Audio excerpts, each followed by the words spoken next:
le génie du christianisme, c'est le fait qu'il enseigne qu'on peut être saint, quelles que soient les circonstances dans lesquelles on se retrouve. On peut être saint lorsqu'on vit le pire, comme Maximilien Kolbe dans le camp de concentration nazi.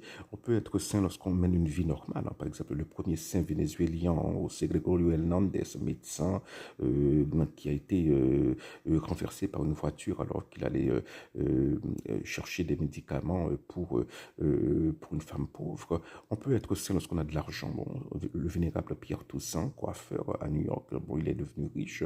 On peut être saint lorsqu'on a vécu pauvrement. Mère Teresa, par exemple, on peut être saint lorsqu'on meurt jeune, Calora Cutis ou Laura Biconia.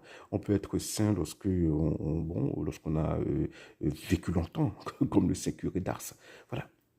Quelles que soient les circonstances, on peut être saint.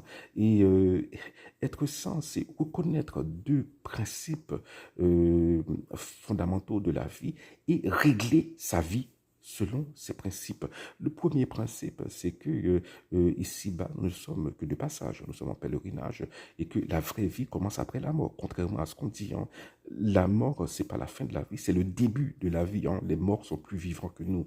Et la deuxième chose, c'est que l'amour est la seule chose qui compte.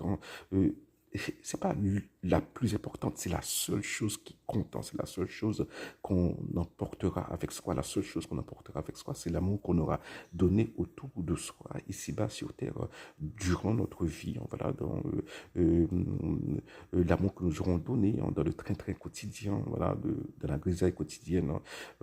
Et on peut se dire, mais c'est quoi l'amour? C'est quoi l'amour? C'est quoi l'amour? Il suffit de lire 1 Corinthiens 13. C'est d'une simplicité biblique. Voilà. C'est simple. Ça ne veut pas dire que c'est facile à vivre, mais c'est simple. Voilà, l'amour est longanime. L'amour ne tient pas compte du mal. L'amour ne cherche pas son propre intérêt. L'amour ne garde pas rancune. L'amour croit tout. L'amour espère tout. L'amour fait confiance à Dieu en toutes circonstances. Voilà, c'est ça, c'est ça l'amour. Donc, être saint ne veut pas dire qu'on est sans péché ici-bas sur terre. C'est impossible. Et d'ailleurs, Dieu ne veut pas ça, parce que Dieu ne veut pas que nous sombrons dans l'orgueil, qui est le pire des péchés. Donc, voilà, nous aurons des défauts, même les plus grands saints avaient des défauts.